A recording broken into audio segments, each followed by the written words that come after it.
Okay, so it's finally time to do the fifth and final battle between the Shimano Curado 70 and the fanboy favorite Daiwa Tatula SV. Now, just to recap, in the previous 4 battles, the Curado 70 easily beat out the SV, and those lures were the half-ounce lipless crankbait, the weightless Senko, the 1/8 ounce finesse minnow, and recently the 1/4 ounce square bill. So in the overall series, there's no real way for the Tatula to win, but in this particular battle, this is going to be the best chance for the fanboy favorite Tatula SV to take a win, because we're going to be throwing the 3/4 ounce Topwater lure. Now, I say that because in a previous battle throwing a half-ounce casting plug, the Tatula SV actually eked out a win over the Curado. So I believe throwing these heavier, more aerodynamic lures is going to favor the Tatula due to its slightly bigger spool and slightly bigger line capacity, because there's a good chance when we spool these reels up with the 12-pound mono I'm going to be using that the Curado 70 may cast all its line off and do some really short casts because of that. But there's one way to find out, so I'll see you out on the field.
So it turns out that the Curado 70 had absolutely nothing to worry about in this test, as it gave the Tatula SV the worst beating of its life.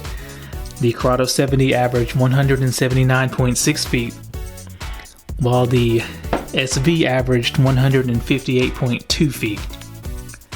So you're looking at an over 20-foot average distance advantage for the Curado 70 over the Tatula, and it would have been longer than that had I chose to include this cast.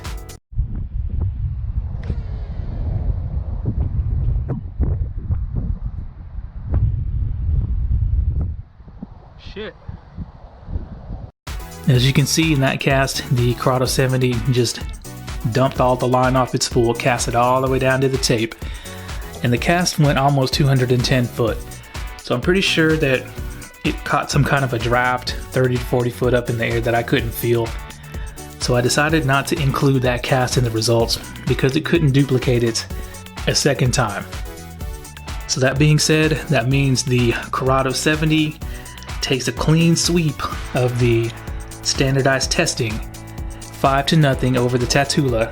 So that means it outcasted the Tatula from lures weighing down to 1/8 of an ounce all the way to 3/4 of an ounce.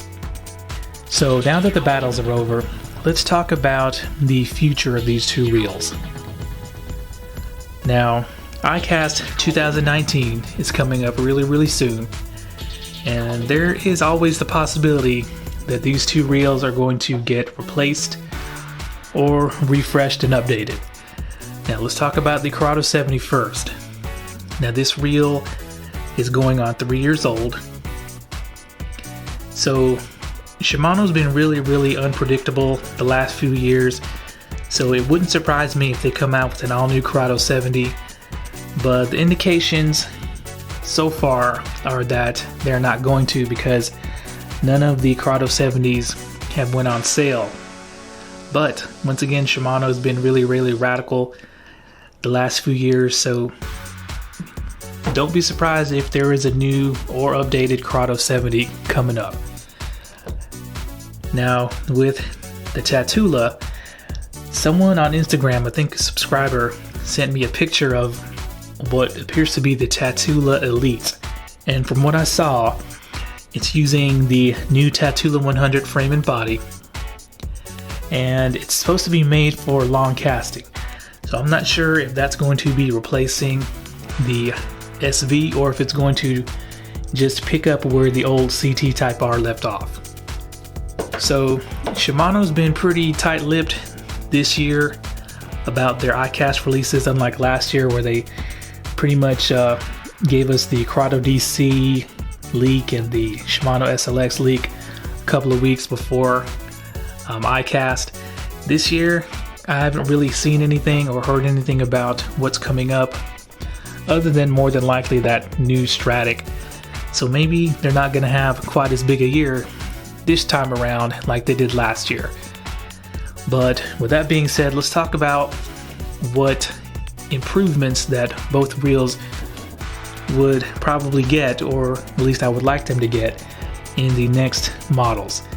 Now with the Curado 70, I hope they give it an MJL spool and the micro module gears, and I hope they make the thumb bar bigger instead of smaller and curved like the new Curado K and the SLX.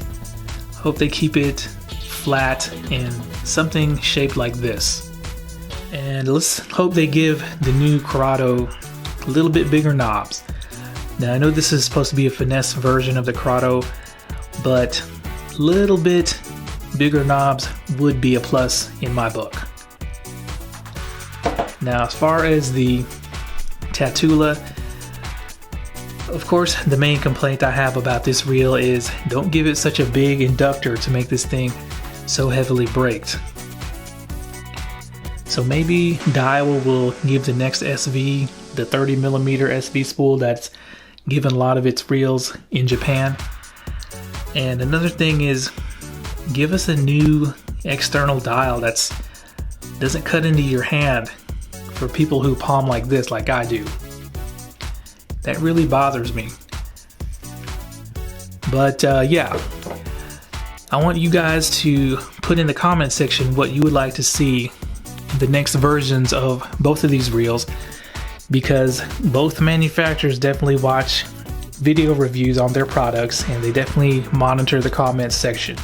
So let them know what you want, and maybe they'll give it to us. Okay guys, thanks a lot.